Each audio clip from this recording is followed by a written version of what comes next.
Hi everyone, कैसे हो आप लोग। आज के वीडियो में हम बात करने वाले हैं कि महिलाओं में मासिक धर्म के समय जो ज़्यादा ब्लीडिंग होती है, विशेष रूप से किशोरावस्था में टीनेज वाली जो लड़कियां होती हैं उनको यह प्रॉब्लम होती है, उसके बारे में बात करेंगे।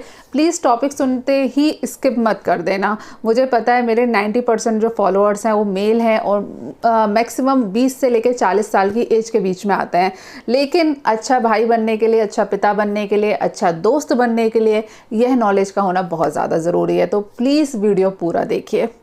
चलिए वीडियो स्टार्ट करते हैं। पहली बात तो मेनोरेजिया क्या है इसको समझ लो। मेनोरेजिया का मतलब होता है कि किसी भी मासिक धर्म की किसी भी अवस्था में या मतलब किसी भी एज में ज़्यादा ब्लीडिंग का होना।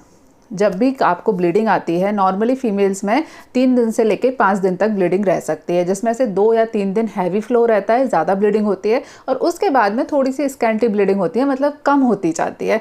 यदि यह ब्लीडिंग किसी भी अमाउंट में ज़्यादा है, मतलब एक दिन में इतनी ब्लीडिंग हो रही है कि आपको दिन भर में 10-15 बार पैड चेंज करने पड़ रहे हैं, जो आपके सैनिटरी नैपकिन होते हैं उनको चेंज करना पड़ रहा है, या फिर इतनी ब्लीडिंग हो रही है कि 10 दिन 15 दिन तक स्टॉप ही नहीं हो रही है, दोनों ही मेनोरेजिया की कंडीशन में आते हैं। और आज हम इसी चीज़ के बारे में बात करने वाले हैं और स्पेसिफिकली बात करेंगे प्यूबर्टी मेनोरेजिया के बारे में, यानी कि किशोरावस्था में जब पहली बार पीरियड स्टार्ट होता है, जो नई नई उम्र होती है, उस दौरान फीमेल को कितनी प्रकार की शारीरिक और मानसिक तकलीफ से गुजरना पड़ता है और इसका ट्रीटमेंट क्या है, आपको क्या करना है, रिस्पॉन्सिबल ब्रदर होने के कारण आपकी क्या रिस्पॉन्सिबिलिटी है। आज हम उन सारी चीज़ों के बारे में बात करने वाले हैं।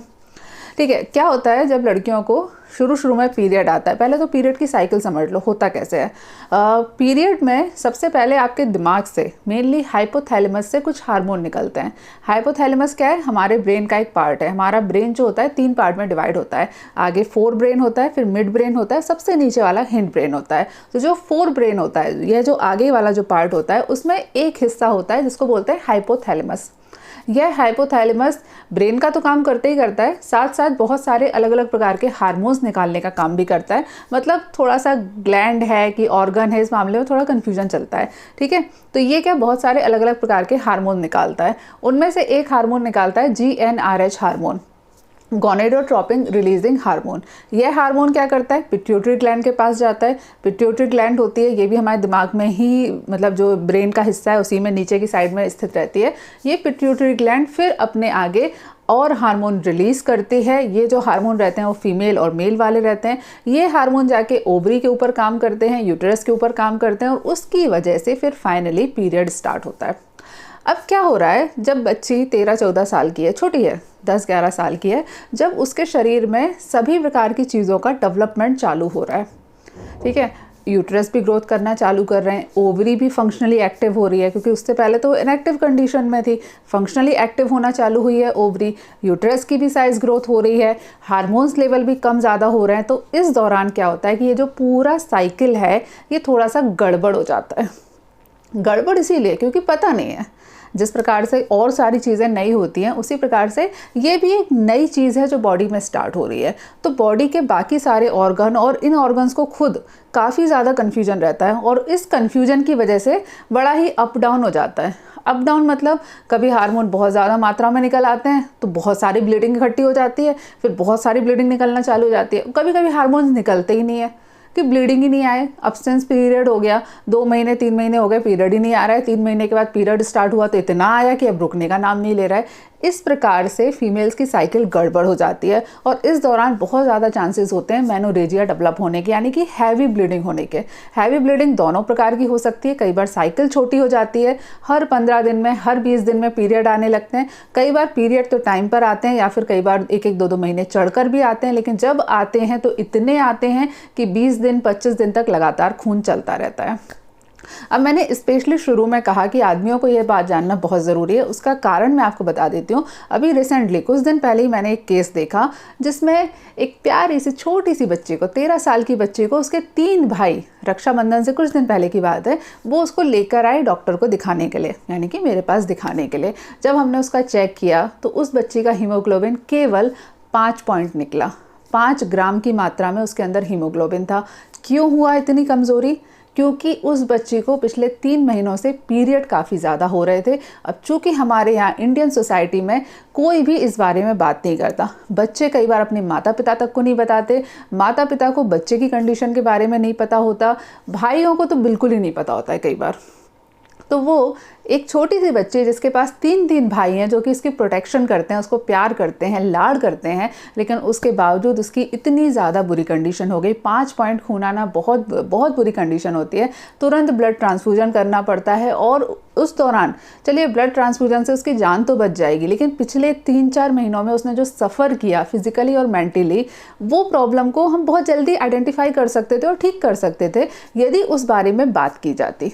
इसीलिए मेल्स को इस बारे में जानना बहुत ज़्यादा ज़रूरी है कि आपके घर की जो छोटी बच्चियां हैं, आपकी छोटी बहनें हैं, भतीजियां हैं, भांजियां हैं, उनके साथ क्या हो रहा होगा।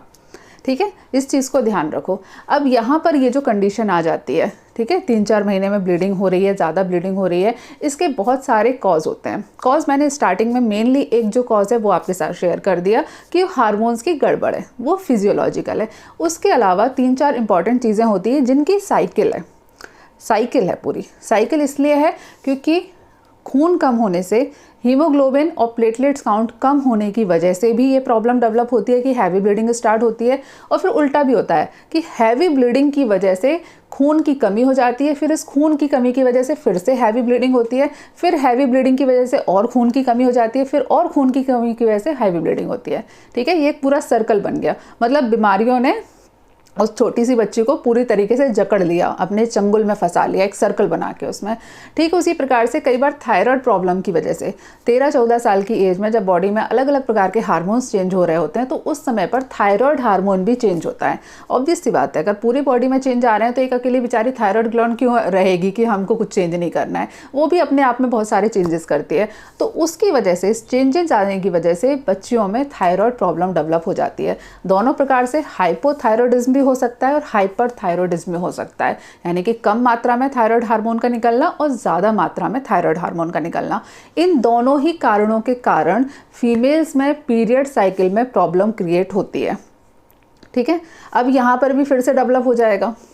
हार्मोन्स प्रॉब्लम की वजह से पीरियड गड़बड़ हुआ, पीरियड गड़बड़ हो रहा है, उसकी वजह से मेंटल टेंशन डेवलप हो रही है और उसकी वजह से फिर से थायराइड हार्मोन गड़बड़ हो रहे हैं।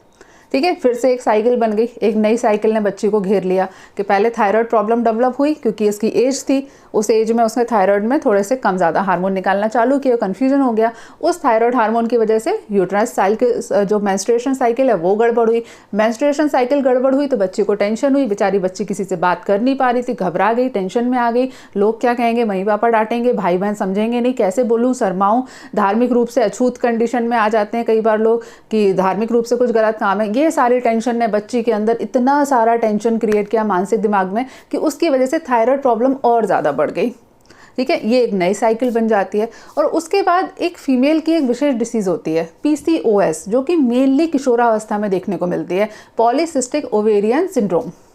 ठीक है, यहाँ पर क्या होता है कि ओवरी के अंदर बहुत सारे छोटे छोटे से फॉलिकल्स होते हैं। हार्मोन के इन्फ्लुएंस में आके नॉर्मली किसी एक को मैच्योर होना चाहिए था। यदि साइकिल नॉर्मल होती है तो बहुत सारे यहाँ पर जो फॉलिकल्स रहते हैं उनमें से कोई एक फॉलिकल मैच्योर होना चाहिए और फिर उससे ओव्यूलेशन होना चाहिए। पर चूंकि इतने सारे फॉलिकल्स पहले से बैठे हुए हैं, वो बेचारे अलग कन्फ्यूज हो जाते हैं, तो बहुत सारे मैच्योर होने लगते हैं, खूब सारे।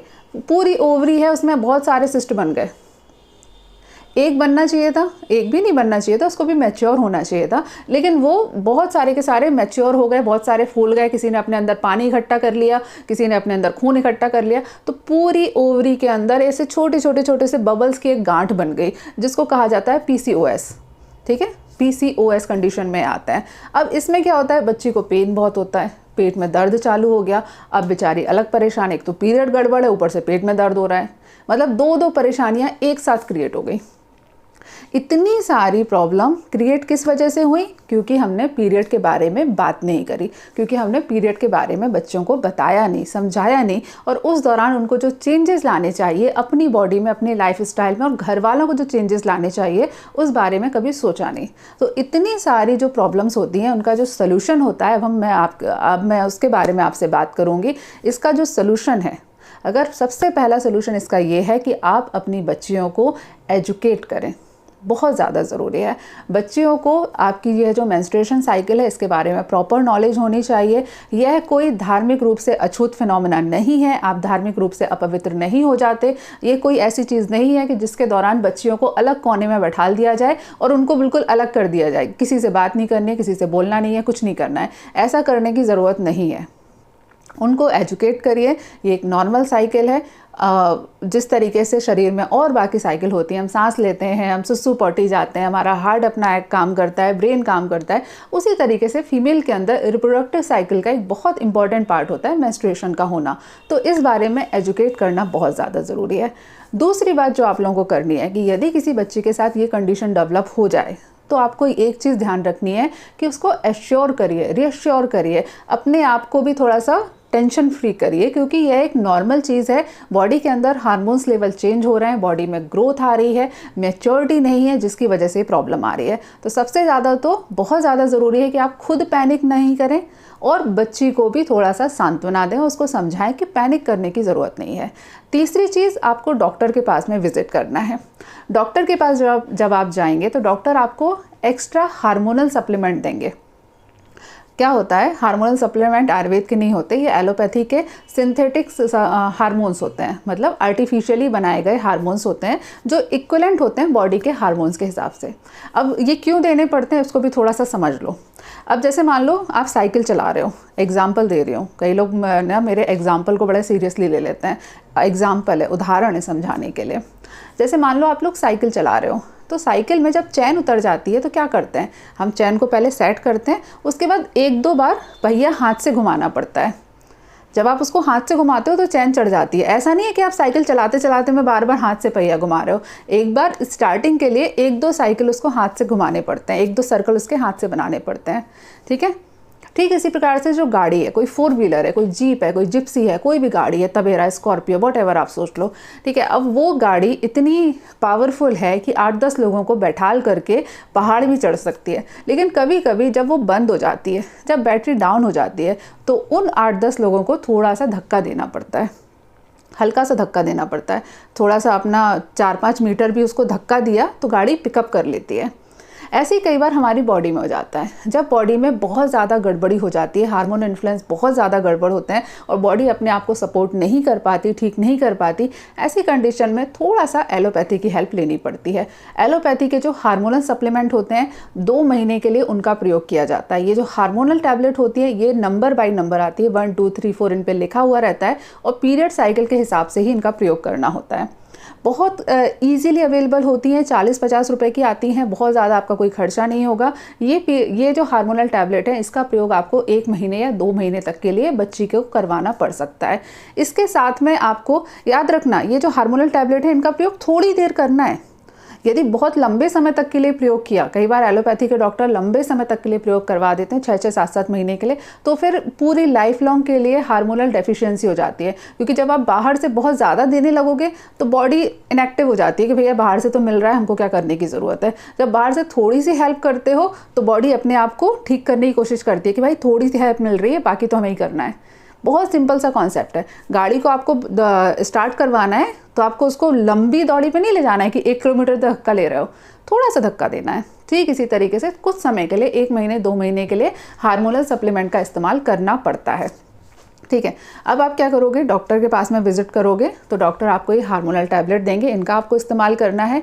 इसके साथ में केवल ये हार्मोनल टैबलेट का इस्तेमाल करना, और कोई एलोपैथी की मेडिसिन, पेन किलर और एंटीबायोटिक, सप्लीमेंट, इन सब की ज़रूरत नहीं होती। केवल हार्मोनल टैबलेट का आपको इस्तेमाल करना है। इसके साथ में आयुर्वेद की 2 मेडिसिन है, वो मैं आपको यहाँ पर बता देती हूँ। पहली मेडिसिन है, बहुत फेमस है, अशोका रिस्ट। अशोका रिस्ट का सेवन किशोरावस्था की पीरियड से रिलेटेड जो प्रॉब्लम्स होती है उसमें बहुत ज़्यादा इफेक्टिव होता है। 15 ml की मात्रा में आधे कप पानी में मिलाकर सुबह शाम खाना खाने के बाद प्रयोग करवाना है। ठीक है, अशोका रिस्ट 15 ml की मात्रा में खाना खाने के बाद आधे कप की मात्रा में 15 ml मिलाकर सुबह शाम खाना खाने के बाद प्रयोग करवाना है। ठीक है, ये हुआ पहला। और दूसरी मेडिसिन जिसका आपको प्रयोग करना है वो है काचनार गुग्गुल। काचनार गुग्गुल, कई लोगों को ऐसा लगता है कि ये पेन किलर की मेडिसिन है, पेन कम करती है और जॉइंट के डिसऑर्डर में देना चाहिए, पर ऐसा नहीं है। काचनार गुग्गुल फीमेल डिसऑर्डर में, खासतौर से PCOS की कंडीशन में और थायराइड प्रॉब्लम में बहुत ज़्यादा अच्छा काम करती है। काचनार गुग्गुल की टैबलेट फॉर्म में आती है, 500 मिलीग्राम से लेकर 750 मिलीग्राम तक की टैबलेट होती है, तो लगभग 1 ग्राम की मात्रा में प्रयोग करना है। आयुर्वेद दवाइयों में यदि थोड़ा बहुत 25, 30, 50 मिलीग्राम की मात्रा में ऊपर नीचे हुआ तो कोई खास फर्क नहीं पड़ता है। तो टोटल मिलाकर आपको मार्केट से इसकी टैबलेट खरीदनी है, डिब्बी के में आएंगी जिसके अंदर गोलियाँ होती हैं, तो लगभग 2 गोलियाँ, ठीक है। अगर 500 मिलीग्राम हुआ तो 1000 मिलीग्राम हो जाएगा, 750 हुआ तो आपका 1500 मिलीग्राम हो जाएगा, तो उसमें कोई ज़्यादा फर्क नहीं पड़ेगा। तो लगभग 2 गोली सुबह शाम खाना खाने के बाद चबाकर अथवा पीस कर, बिल्कुल चबा लीजिए या फिर उसको बिल्कुल बारीक पीस लीजिए, सुबह शाम खाना खाने के बाद प्रयोग करनी है, ठीक है। इन 2 मेडिसिन का आपको प्रयोग करना है। ये सारी मेडिसिन पीरियड के 5 दिन प्रयोग नहीं करनी है, ये ध्यान रखना। जिस दिन भी बच्ची का पीरियड साइकिल स्टार्ट होगा उस दिन से लेकर आगे के 5 दिन तक इन मेडिसिन का प्रयोग नहीं करना है। हार्मोनल टैबलेट का इस्तेमाल कैसे करना है वो आपको एलोपैथी के डॉक्टर बताएंगे, वहाँ पर आपको खुद जाकर विजिट करनी पड़ेगी। इसके अलावा कुछ सिंपल सी चीज़ें उनको ध्यान रखो। इस दौरान जब आपकी बॉडी बच्चे के अंदर ये जो हार्मोन्स लेवल चेंज हो रहे होते हैं, उस दौरान क्या होता है ना, हार्मोन्स के कारण बहुत ज़्यादा मेंटल टेंशन डेवलप होती है। अब यहाँ पर 2 प्रकार की मेंटल टेंशन डेवलप होती है। पहली चीज़ तो बीमारी के कारण, और दूसरा अपोजिट सेक्स का अट्रैक्शन डेवलप होता है, जो कि नेचुरल है। जैसे कि जितने भी मेल डिसऑर्डर में वीडियोस होते हैं उसमें अक्सर मैं बात करती हूँ कि मेल्स में हस्तमैथुन या फिर मस्टरबेशन की जो कंडीशन होती है वो डेवलप हो जाती है टीनेज में, जो कि नॉर्मल है। ठीक उसी प्रकार से फीमेल में भी अपोजिट सेक्स का अट्रैक्शन चालू होता है, पर चूँकि हमारे यहाँ ये सारी चीज़ें इतनी ज़्यादा टैबू में हैं, इतनी ज़्यादा दबा के सप्रेस करके रखी गई हैं कि जिसकी वजह से लड़कियाँ काफ़ी ज़्यादा कन्फ्यूज़ हो जाती हैं। तो माता पिता को बहुत ज़्यादा रिस्पॉन्सिबली बिहेव करने की ज़रूरत है। बच्चियों को उनकी हार्मोन्स के बारे में, उनकी बॉडी के बारे में, उनकी मेंस्ट्रुएशन साइकिल के बारे में समझाइए, बात करिए, जितनी भी प्रॉब्लम होती है उसको डील करिए और उसको डॉक्टर के साथ में विजिट कराइए। कई बार हो सकता है काउंसलिंग की भी ज़रूरत पड़े, तो वो आपको करवानी चाहिए। कुछ चीज़ें हैं उनका भी आपको ध्यान रखना है। हीमोग्लोबिन हर लड़की का चेक होना चाहिए।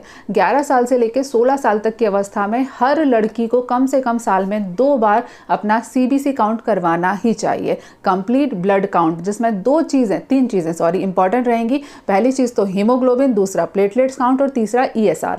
ये 3 चीज़ों का अंडर कंट्रोल रहना बहुत ज़्यादा ज़रूरी है। 16 साल की अवस्था के बाद में चूँकि बॉडी मैच्योर हो जाती है, मेंटली भी व्यक्ति थोड़ा सा मैच्योर हो जाता है, इसलिए उस एज के बाद 16-17 साल की एज के बाद में हार्मोनल प्रॉब्लम थोड़ी सी कम हो जाती है, ठीक है। ये चीज़ ध्यान रखना है। इसी के साथ में हर किशोरावस्था में 11 साल से लेकर 16 साल तक की अवस्था में थायराइड का टेस्ट होना चाहिए। बहुत ज़्यादा ज़रूरी है कि आप अपनी बच्ची का थायराइड फंक्शन टेस्ट करवाएं। क्यों ज़रूरी है वो भी मैं बता देती हूँ, क्योंकि इस एज में मेंटल टेंशन के कारण थायराइड प्रॉब्लम डेवलप होना एक नॉर्मल चीज़ है। यदि आप यहाँ पर उसको आइडेंटिफाई कर लोगे तो विदाउट सप्लीमेंट, केवल थोड़ी सी लाइफस्टाइल चेंज करने से, थोड़ी सी काउंसलिंग करने से थायराइड प्रॉब्लम ठीक हो जाएगी। यदि इस टाइम पर आपने उसको सेट नहीं किया, अंडर कंट्रोल नहीं किया, तो फिर लाइफ लॉन्ग आपको थायराइड के सप्लीमेंट लेने की ज़रूरत पड़ सकती है, ठीक है। तो ये सिंपल सी चीज़ें हैं, यदि आप इनको ध्यान रखोगे तो आप थोड़ा सा रिस्पॉन्सिबल ब्रदर बन पाओगे। केवल बाहर जो सड़कों पे हादसे होते हैं, जो बलात्कार और मोलेस्टेशन होता है, उसको रोकना बस रक्षाबंधन में काम नहीं है। अपने घर की जो बच्चे हैं उनकी हेल्थ का ध्यान रखना भी बहुत ज़रूरी है। मतलब वो भी रोकना है। मैं यहाँ ये नहीं बोल रही कि आप रास्ते में कुछ भी बदमाशी करो, वो तो कंट्रोल करना ही करना है। अपने आप को कंट्रोल करना है, अपने आसपास की सोसाइटी को कंट्रोल करना है। लेकिन बहुत ज़्यादा ज़रूरी है कि आपके घर में जो छोटी बच्चियाँ हैं 11, 12, 13, 14 साल की, उनके शरीर में, उनके दिमाग में क्या चल रहा है उसको भी थोड़ा सा समझना और ठीक करना बहुत ज़्यादा ज़रूरी है।